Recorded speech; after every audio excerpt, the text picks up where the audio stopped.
हाम्रो प्रधानमन्त्री जी आज बडो सुन्दर बोल्नु भएको लाग्यो, कस्तो मिठो बोल्नु सके जस्तो लाग्यो र उहाँ इनोसेन्ट हो कि जस्तो पनि सजिलै भनिदिनु भयो यो सबै प्रचण्डले नै भयो है, नत्र हुन्थेन भनिदिनु भयो उहाँ त।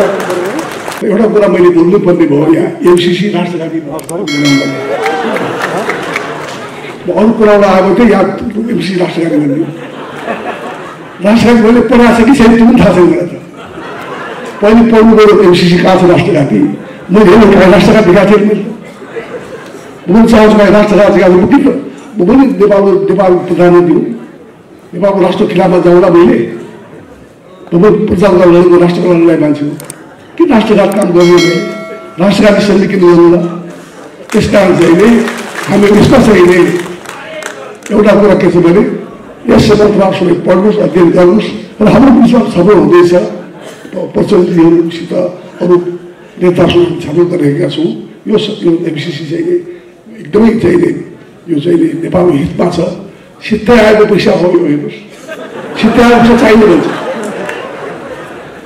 वर्ल्ड ब्याङ्क एडिबीबाट हामी ऋण लिन्छौँ, अन्तर्राष्ट्रिय काम लागु हुन्छ। एमसीसी सित्तै आएको छ, नेपालको काम मान्छु भनेको छ त्यही मान्दैन। राम्रोसँग बुझ्नु क्या त्यसै कारण चाहिँ यसो व्यापक छलफल गरेर मलाई विश्वास यसमा सहमति भएर हामी यसलाई चाहिँ पास गराउनेछौँ। एमसीसी बारे उहाँले आफ्नो कुरा भन्नुभयो, तर उहाँले हामी कहाँ हो चाहिँ यो राष्ट्रघाती भएको त्यो देखाइदिनु पर्यो मलाई, म राष्ट्रघात चाहन्छु त म पनि देशभक्त हो भन्ने कुरा त प्रमाणित छ भन्नुभयो र हामी छलफल गर्दैछौँ, छलफल गरेर हामी समझदारी बनाउँछौँ भन्नुभयो। यो पनि ठुलो कुरा नै भन्नुभयो। मानिसहरूमा जो कन्फ्युजन थियो नि कता कता, अब सत्ता पक्ष र प्रतिपक्षको बिचमा सदनभित्र जे चलिराखेको छ त्यसमा विभिन्न खालका अभिव्यक्ति आएको सन्दर्भमा प्रधानमन्त्रीको यो अभिव्यक्ति पनि धेरै महत्त्वपूर्ण अभिव्यक्ति आयो भन्ने लाग्छ। तर ठुलो स्टेटमेन्ट भन्नुभयो। म प्रधानमन्त्रीजीप्रति हार्दिक आभार व्यक्त गर्न चाहन्छु। तपाईले इतिहासका खास मोडमा ठुल्ठुला स्टेटमेन्ट दिनुभएको छ। हामी शान्ति प्रक्रियामा आउने तयारी गर्दै थियौँ। उहाँले भनिदिनु भयो प्रचण्ड एउटा बहादुर नेता हो नेपालको, म युद्ध गरिरहेको छु। उहाँ प्रधानमन्त्री हुनुहुन्छ, प्रधानमन्त्रीले विद्रोहीलाई बहादुर नेता भनेर भनिदिनु भयो। पनि उहाँले बोलिसकेपछि हामीले केही भन्ने कुरा नै भएन।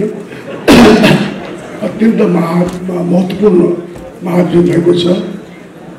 उहाँको पार्टीको आफ्नो सबैको सहमतिले महासचिवबाट महाधिवेशन भएको राम्रो कुरा हो। यो हर कुरामा सहमति भएको अझ राम्रो हुनेछ भन्ने लाग्छ मलाई।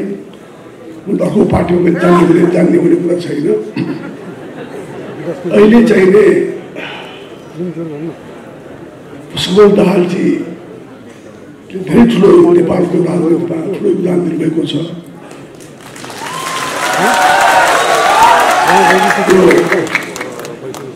संविधान सभाको चुनावको शर्त थियो संविधान सभाको चुनाव गराओस् भन्ने शान्ति प्रक्रियामा संविधान सभाको चुनाव यो सत्य कुरा हो कि उहाँको चाहिँ बलले उहाँको चाहिँ संविधान सभामा हामीहरू गएका हौँ। यस मामलामा संविधान सभाबाट संविधान बनाउने कुरा जो हो, हामी 7 सालमा कांग्रेस पार्टी प्राप्त गरेको कुरा धेरै ठुलो लडाइँ भएपछि अनि पुष्पकमल दाहालजीकै अगुवाईमा संविधान सभाको चुनाव भएर आज संविधान सभाबाट संविधान बनेको छ। समावेशी छ, समानुपातिक आधारमा छ र चाहिँ संहिता छ, गणतन्त्र छ। यसै कारण गणतन्त्रको संहिता सहितको समावेशी संविधान जो नेपालमा आएको छ यो अत्यन्तै महत्त्वपूर्ण संविधान बनेको छ। यस मानेमा यो संविधान बनाउने काममा पुष्पकमल दाहालजीको सबैभन्दा महत्त्वपूर्ण योगदान छ भन्ने कुरा हामी सबैले मान्नुपर्छ। तर अहिलेको त्यो बेलामा त्यो हाम्रो गठबन्धन बनेको छ, कुनै कसैको विरोधमा छैन होइन गठबन्धन। तर के छ भनेदेखिलाई यो अहिलेको संविधानबाट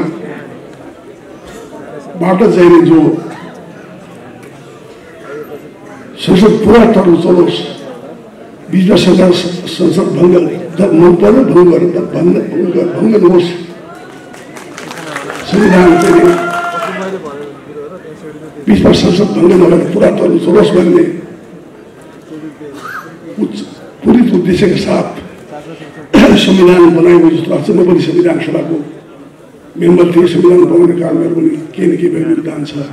त्यस नानीमा यो संविधानको आधारमा चाहिँ यो हामीले फेरि चाहिँ अदालतमा गएर बनाएको यो गठबन्धन छ हाम्रो। यो 5 दलीय गठबन्धन चाहिँ कसैको खिलाफ गठबन्धन होइन। यो संविधानका साथसाथै यो संसद बचाउने पनि गठबन्धन हो। त्यस मानेमा यो गठबन्धन चाहिँ जो छ यो पुरा समयसम्म चल्नेछ, यसमा कसैले शङ्का नगर्नु। अझ म त के चाहन्छु भने अगाडि पनि गठबन्धन जाओस् भन्ने चाहन्छु। सबै पार्टीको सहमति फेरि गठबन्धन कसैको खिलाफको गठबन्धन होइन। फेरि यो चाहिँ उता ओलीजीहरूलाई अरू पार्टीलाई नराखोस् कि हाम्रो खिलाफको गठबन्धन बनायो, तर आफूले त मिल्न पाइन्छ नि आफूले।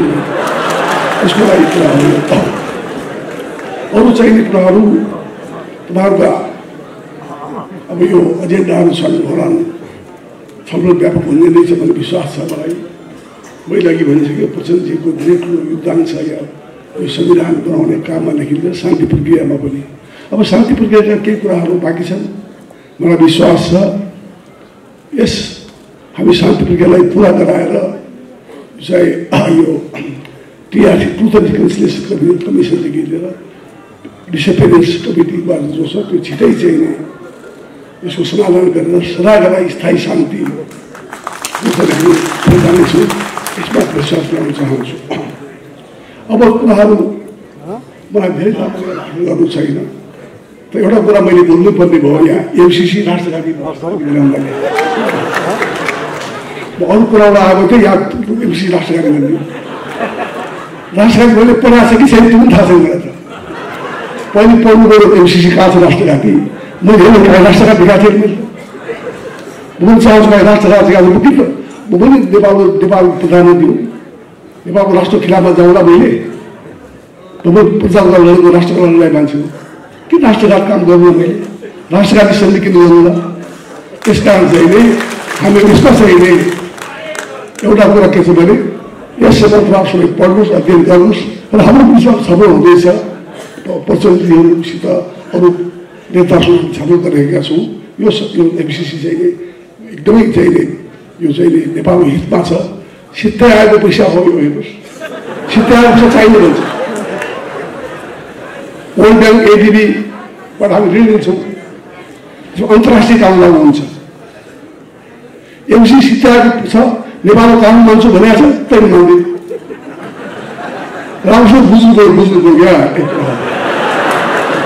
त्यसै कारण चाहिँ यसो व्याप्त छलफल गरेर मलाई विश्वास यसमा सहमति भएर हामी यसलाई चाहिँ पास गराउनेछौँ। अरू कुरा चाहिँ मैले है लामो कुरा भन्नु छैन। अब यहाँ प्रचण्डजीलाई बोल्नु होला, धेरै पनि टाइम होला, फेरि धेरै लामो आज भाषण भयो, लामो बोल्ने वक्ताहरू छन्, सबैलाई छोड्नु बोल्ने मैले आज लामो बोल्ने मैले अन्तमा चाहिँ यसको हार्दिक सफलताको यस महाभियोग हार्दिक सफलताको कामना गर्दै तपाईँहरूको चाहिँ अत्यन्त सौहार्दपूर्ण तरिकाले सफल हुनेछ र कहिले मलाई विश्वास छ। त मैले तपाईँको कला नेता बनाउनु छ भने भन्ने कुरा होइन, मलाई विश्वास छ। म हेर्दाखेरि त प्रचण्डजी नै हुनुहुन्छ जस्तो मलाई, त्यसै कारण उहाँलाई पनि हार्दिक शुभकामना बिताउँछु। धन्यवाद। समय धेरै घर्किसकेको छ। मैले हिजो बेलुका मात्रै यो प्रथम राष्ट्रिय सम्मेलन भनेर तयारी गरिएको यो प्रक्रियालाई राष्ट्रिय महाधिवेशन भन्ने निर्णय हिजो साँझ मात्रै गरिएको थियो स्थायी समितिबाट र आज बिहान मात्रै केन्द्रीय समितिको औपचारिक बैठकबाट यसलाई 8औं राष्ट्रिय महाधिवेशनको रूपमा अगाडि बढाउने निर्णय गरिएको थियो। हामीले महाधिवेशन गर्ने निर्णय त गर्यौं, यो बारे मैले अहिले व्याख्या गर्नु परेन।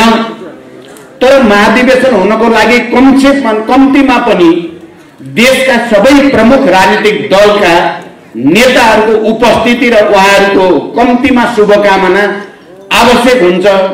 यति छोटो समयको सूचनाबाट सबै पार्टीका नेताहरू उपस्थित गराउन सकिएला त कम्तीमा पनि राष्ट्रिय महाधिवेशन भनिसकेपछि देशका सबै पार्टीहरूले एकै ठाउँमा जम्मा हुने, शुभकामना दिने र आफ्ना मन्तव्य मार्फत आफ्ना विचार र भावना पनि व्यक्त गर्ने त्यो थलोको रूपमा उद्घाटन सत्र हुने गरेको छ।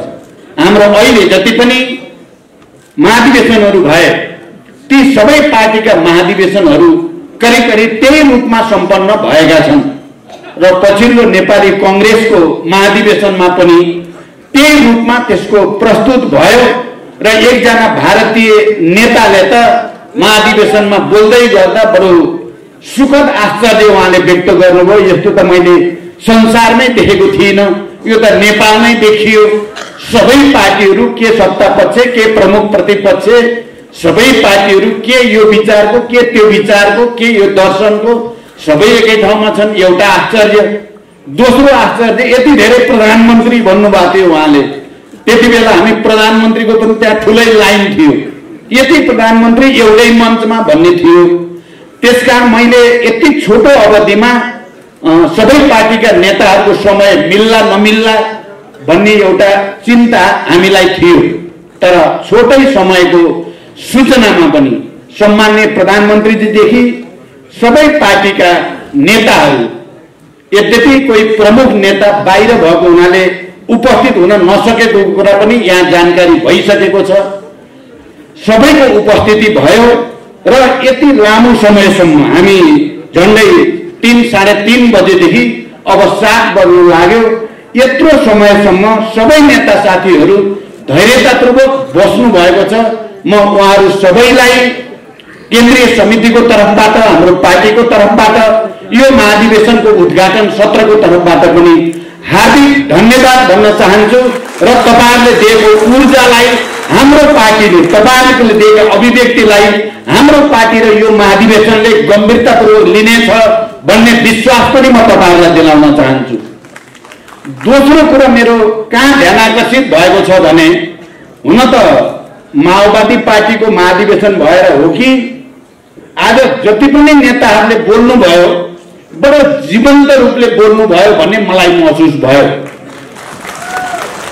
आजको बोलीमा कृत्रिमता मैले कहीँ महसुस गरिन। भित्र मनकै कुरा, आफ्नो पार्टीकै कुरा, आफ्ना भावनाका कुराहरूलाई बडो चाहिँ इमानदारीता साथै यहाँ प्रस्तुत भएको महसुस गरेँ र मैले ती सबै प्रस्तुतिहरूलाई एउटा ठुलो डिबेट भयो यो महाधिवेशनमा भन्ने ठाने। बडो यो हामी माओवादीको निम्ति खुसीको कुरा हो, गर्वको कुरा पनि हो। यति छोटो समयको सूचनामा आएर सबै नेता कमरेडहरूले र मित्रहरूले आफ्ना कुराहरूलाई छोटोमा तर गम्भीरताको साथ देशको आन्दोलनको, लोकतन्त्रको, जनताको समृद्धिको आकांक्षालाई हामीले कसरी पूरा गर्न सकिएला भन्ने विषयमा केन्द्रित भएर विचारहरू यहाँ प्रस्तुत भए।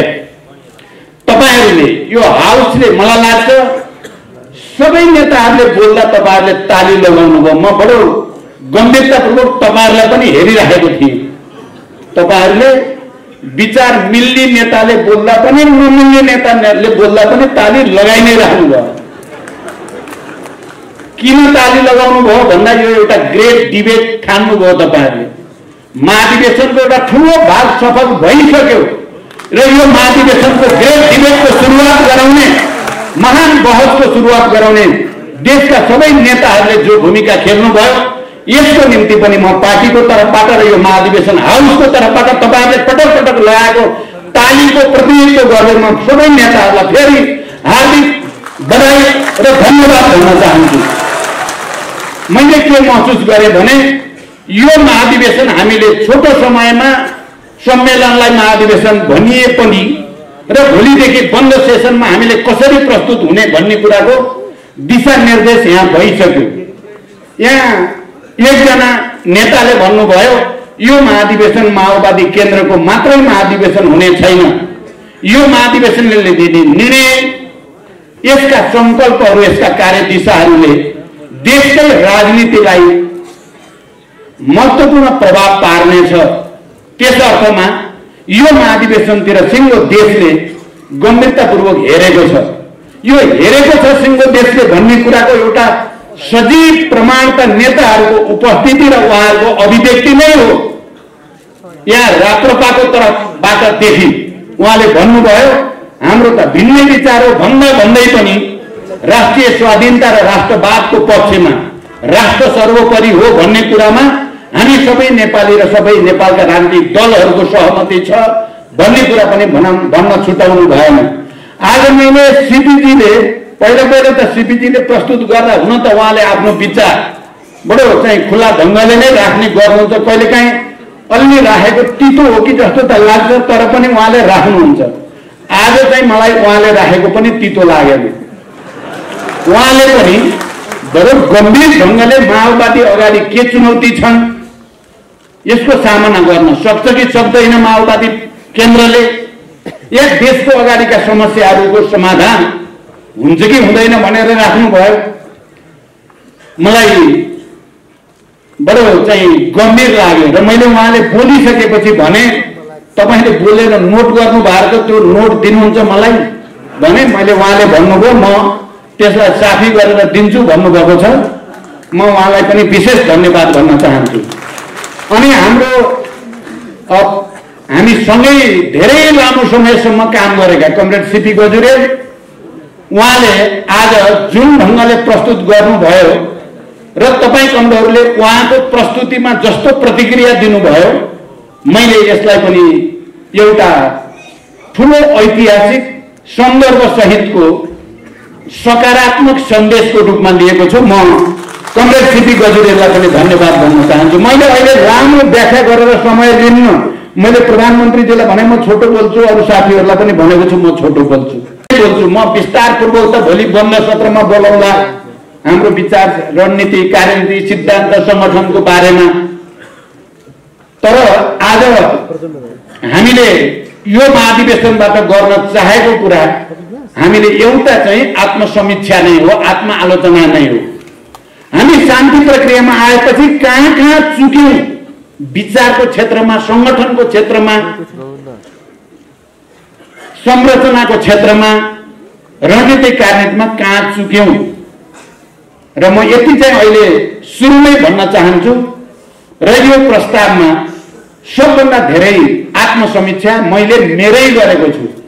तपाईहरुले त्यो प्रतिवेदन पारित भइसकेपछि देख्नुहुनेछ। जनयुद्धको तयारी र नेतृत्व गर्ने अवसर मलाई जुट्यो। शान्ति सम्झौतामा हस्ताक्षर गर्ने, 12 बुँदे समझदारी गर्ने, संयुक्त जनआन्दोलन उठाउने, संविधान सभा, प्रधानमन्त्री जसरी भन्नुभयो, यो सबै अवसर पनि मलाई प्राप्त भयो भने अहिले माओवादी आन्दोलन कमजोर जस्तो, माओवादी पार्टी कमजोर जस्तो देखिनुमा मैले अरूलाई आरोपित गरेर हुँदैन। मैले प्रमुख नेताको हैसियतले म भित्र नै खोज्नुपर्छ भनेर मैले आफैलाई चिरफार गरेको छु। चिरफार गरेको छु। मलाई लाग्छ कमरेड सीपी गजुरेलदेखि कमरेड किरण, विप्लव लगायत बाबुरामजीहरू सबैले र माधवजीले अहिले मलाई भन्नुभयो तपाईले दस्तावेज दिनुहोस् भनेर। मैले भने मैले त हामीले नै पहिला बाँडेका छैनौँ, हामी आपसमा भोलिदेखि बाँडेपछि म तपाईलाई दिउँला भनेको छु।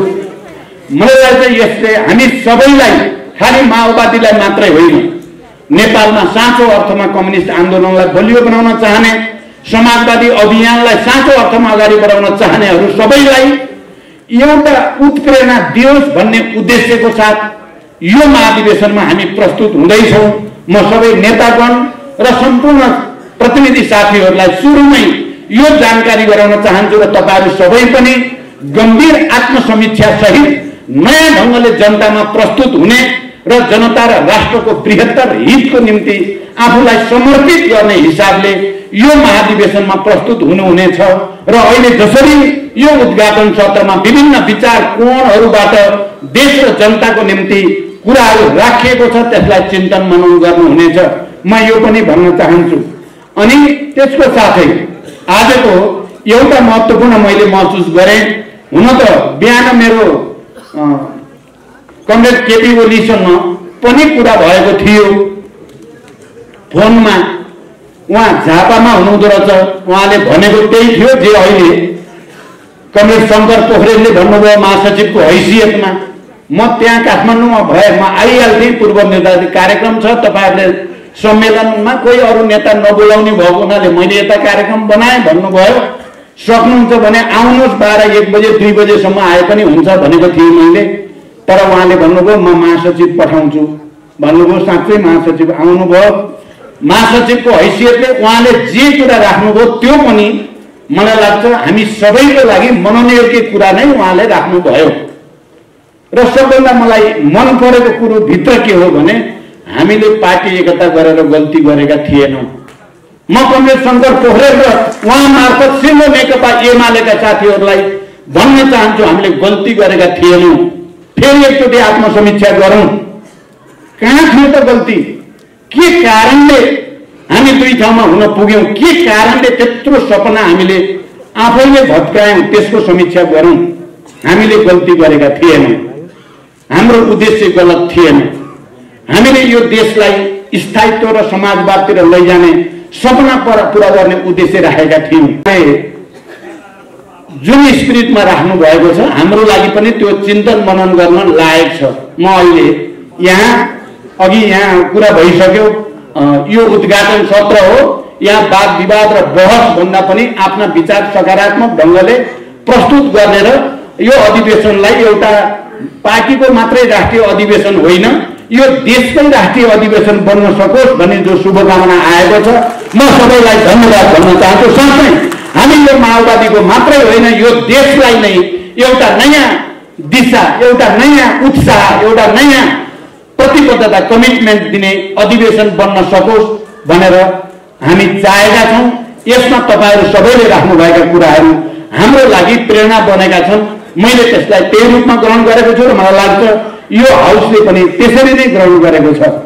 अनि हाम्रो कमरेड भनौँ हिजोको हामी कमरेड, अब आज त उहाँ जसपाको अध्यक्ष हुनुहुन्छ उपेन्द्र यादव, उहाँले यहाँ राखि नै हाल्नुभयो। हामी हिजो एउटै उद्देश्यका निम्ति एकै ढङ्गले युद्धमा लागेका मानिसहरू हौँ। अहिले देशमा जस्ता जटिलताहरू छन्, चुनौतीहरू छन्, त्यसको सामना गर्न पनि हामी मिलेर जान्छौँ। चाहे मधेस होस्, मधेसी जनताका मुद्दाहरू मलाई सम्झना छ, मधेसी जनता र उनीहरूको अधिकारको निम्ति हामीले र मैले अझ पार्टीको नेताको हैसियतले मात्रै होइन, देशको प्रधानमन्त्रीको हैसियतले पनि दोस्रो पटक हुँदा शेरबहादुरजीले मलाई त्यो अवसर दिनुभएको थियो। त्यति बेला मैले संविधान संशोधन गरेर भए पनि मधेसी जनताको, आदिवासी जनजातिको, दलित महिलाहरूको, मुस्लिमको सबैको पनि केही हक अधिकार थप्नुपर्छ भनेर संशोधन प्रस्ताव 2 पटक मैले सदनमा दर्ता गराएको थिएँ। त्यो कुरा पनि म आज स्मरण गर्न चाहन्छु र आउने दिनमा पनि हामी मधेसका या सबै उत्पीडित वर्ग समुदायका सङ्घीय लोकतान्त्रिक गणतन्त्रको मर्म र भावना अनुसार तिनलाई सम्बोधन गर्ने, तिनलाई अगाडि बढाउने हामीले प्रयास यस अधिवेशनबाट अगाडि बढाउनेछौँ।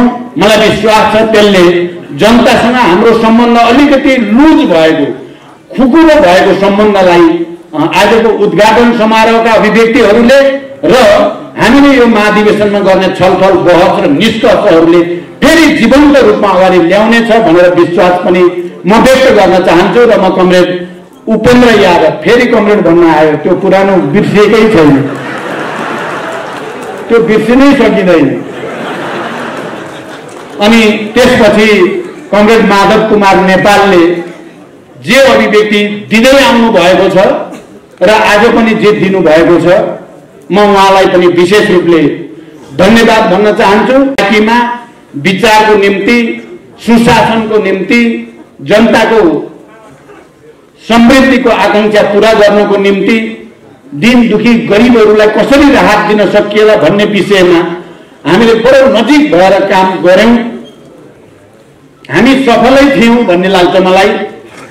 हामी देशव्यापी अभियानमा पनि हिँड्यौं र मलाई विश्वास छ आउने दिनमा हामी यो गठबन्धन मात्रै होइन त्योभन्दा अगाडि बढेर कमरेड शंकर पोखरेलले पनि जे राख्नु भएको छ उहाँहरूले एमाले भित्र पनि समीक्षा गर्नुहुनेछ। त्यही लाइनमा र एउटा नयाँ वातावरण बन्नेछ भनेर विश्वास सहित म कमरेड माधव कुमार नेपाललाई पनि हार्दिक धन्यवाद भन्न चाहन्छु।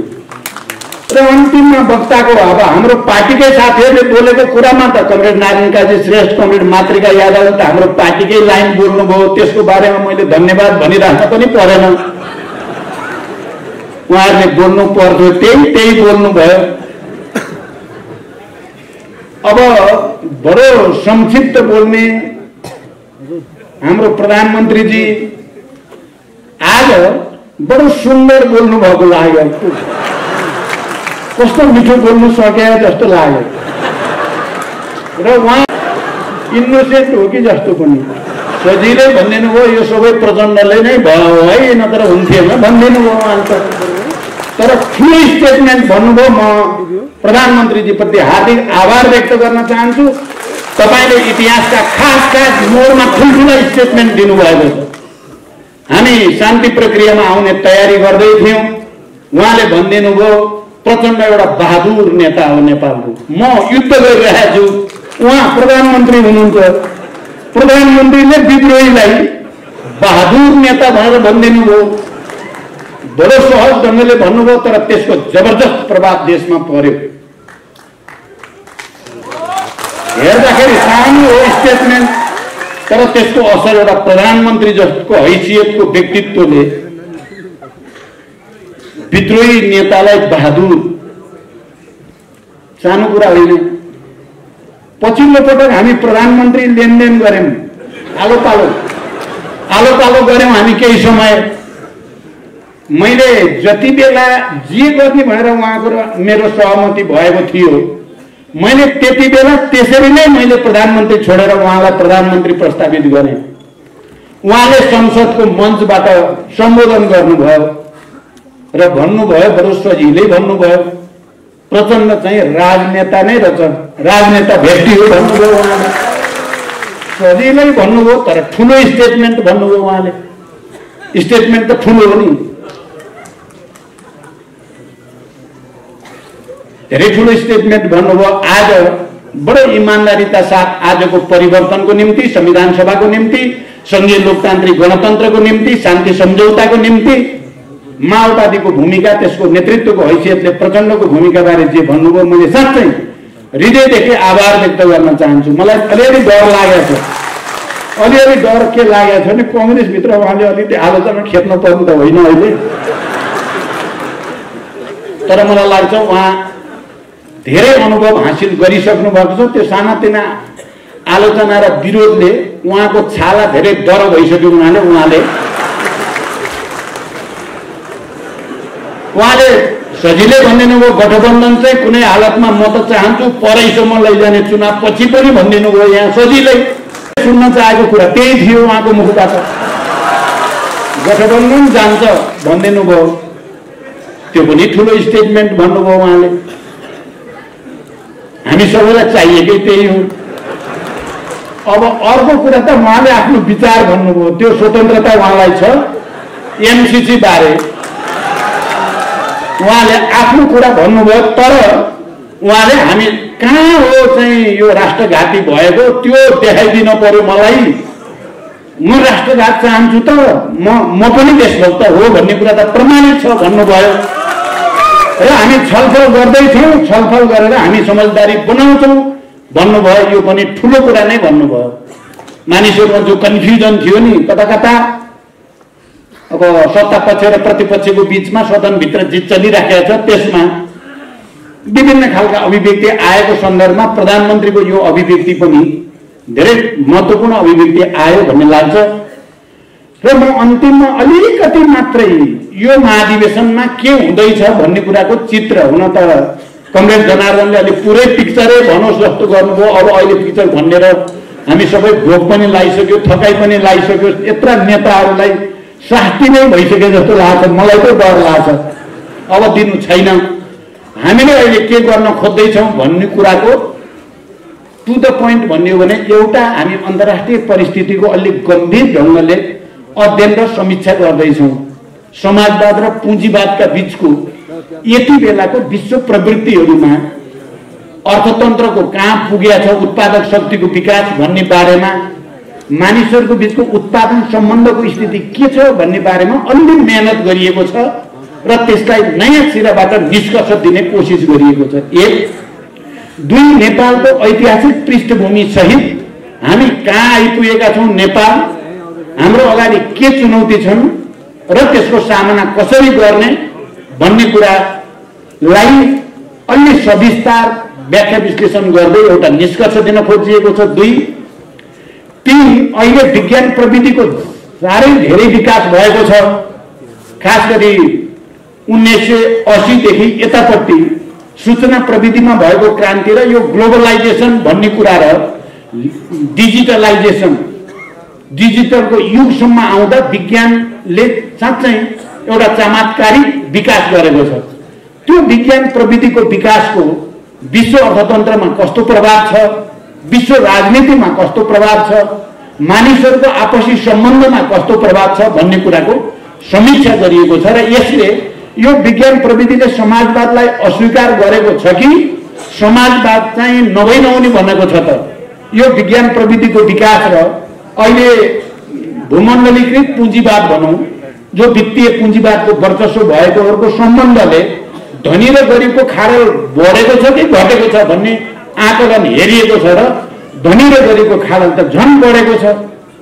सीमित विकसित देशहरूमा केन्द्रित भएको साधन स्रोत र पुँजी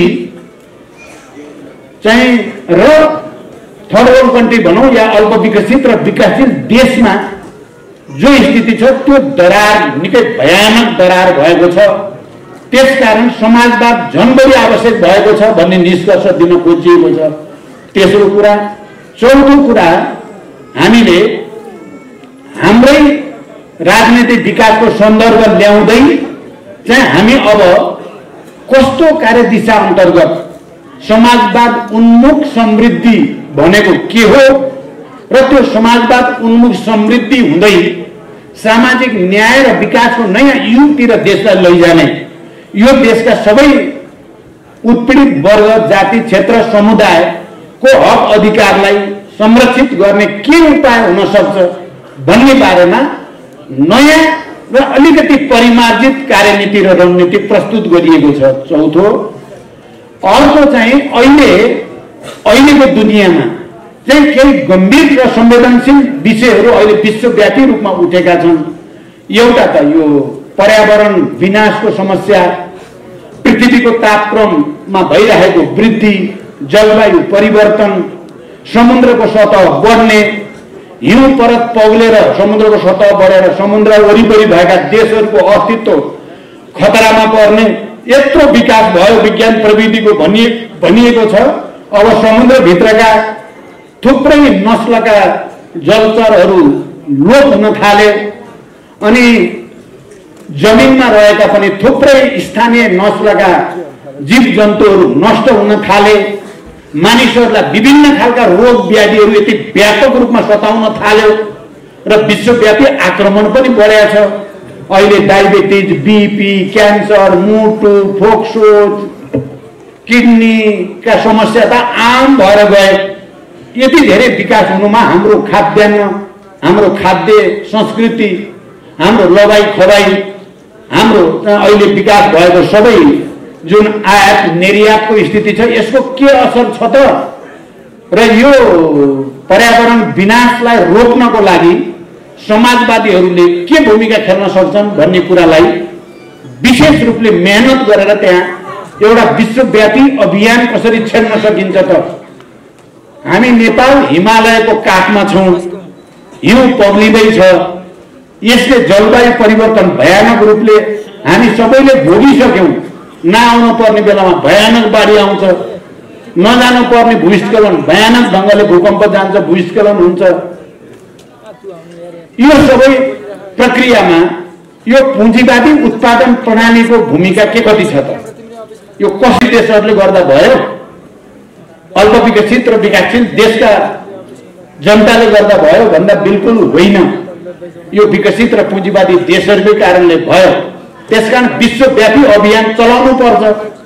भनियो अब समाजवादको भविष्य छैन, अब पुँजीवादको दिग्विजय भयो भनियो 1990 पछि। खास गरी औपचारिक ढङ्गले सोभियत सङ्घ र पूर्वी युरोपका समाजवादी देशहरूको विघटन भइसकेपछि पश्चिमा देशहरूमा एउटा ठुलो बुद्धिजीवीहरूले भन्न थाले, अब पुँजीवादको दिग्विजय भयो, अब विचारको अन्त्य भयो, अब राष्ट्रहरूका सीमा भत्किए, अब सब चाहिँ निजीकरण, उदारीकरण, सीमा भत्काएर जहाँ पनि जो पनि जान पाउने हुन पर्यो भनियो। र हामी गरिब देशका सरकारलाई, पार्टीहरूलाई भनियो कि तिमीहरू खुला गर तिमीहरूको बजार हाम्रो मालको निम्ति, यही हो उदारवादी अर्थतन्त्र, यसैमा तिमीहरूको हित छ भनियो संसारभरिका अल्पविकसित र विकासशील देशहरूलाई। हामी त हो के अरे भन्ठानेर जति पाइन्छ लिने भन्नेतिर गयौँ, तर झन् पछि झन् हामी गरिब हुँदै गयौँ। झन् पछि हामी जेमा आत्मनिर्भर थियौँ, पहिला हामी अन्नबालीमा आत्मनिर्भर थियौँ, अहिले छैनौँ। अरबौँको अन्न विदेशबाट ल्याउनु पर्छ। पहिला हामी जेमा आत्मनिर्भर थियौँ, अहिले छैनौँ, झन् परनिर्भर भयौँ।